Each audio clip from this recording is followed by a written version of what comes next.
Joe Biden is getting ready to announce his bid to run for president in 2020. The former vice president warmed up his act at the Munich Security Conference over the weekend, as he apologized for the Trump administration's policies of putting America first. Talking about the border crisis, the 76-year-old claimed, "The American people understand plainly that Trump's border policies make us an embarrassment.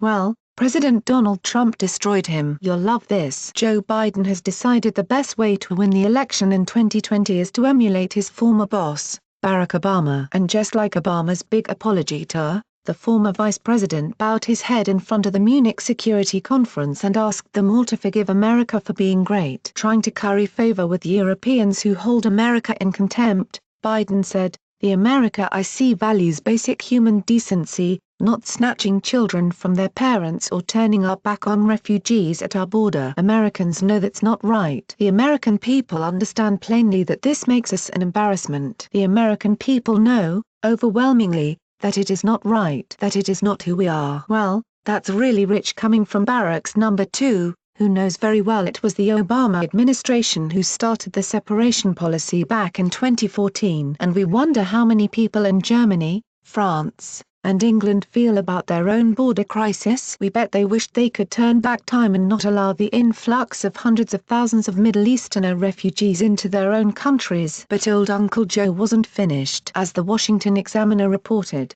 Biden added, "While I cannot speak today as an elected government official who is able to set policy, I can speak as a citizen. I can offer insight into my country. I know we've heard a lot today about leadership, but in my experience, leadership only exists if somebody and others are with you. Leadership in the absence of people who are with you is not leadership." Despite the fact that Biden was clearly attacking the Trump administration in public, he couldn't resist this piece of hypocrisy. You're never allowed to disagree with your brothers and sisters in public. Today, because of, I think, a lack of leadership coming from the other side of the Atlantic, we find ourselves in a different place, and it's uncomfortable, the Daily Wire reported. Then, Joe had to make the point that President Trump does not respect countries traditionally allied with America. Biden continued, "I have spent the better part of the last 2 years traveling throughout the United States of America, from Minnesota to Texas, from Boston to Birmingham. I can assure you,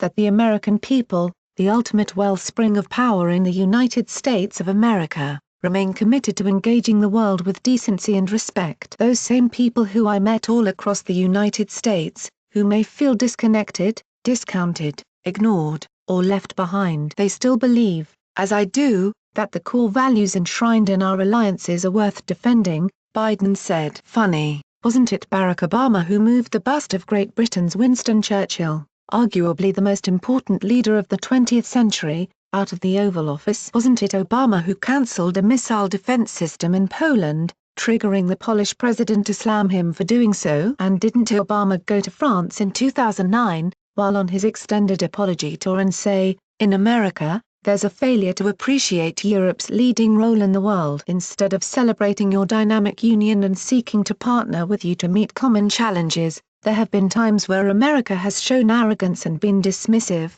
even derisive." The 44th president was an epic failure, and Americans looked on in horror as he degraded this great nation on the world stage. In fact, Americans were so tired of the Obama years, we did what the political pundits and scholars said was impossible. We elected Donald Trump. And President Trump has made it clear who America is and how we relate to other nations. We will seek friendship and goodwill with the nations of the world, but we do so with the understanding that it is the right of all nations to put their own interests first, Trump said on his inauguration day. "We do not seek to impose our way of life on anyone, but rather to let it shine as an example. We will shine for everyone to follow. The Bible tells us how good and pleasant it is when God's people live together in unity," the president declared. "We must speak our minds openly, debate our disagreements honestly, but always pursue solidarity. When America is united, America is totally unstoppable. There should be no fear. We are protected and we will always be protected. We will be protected by the great men and women of our military and law enforcement. And most importantly,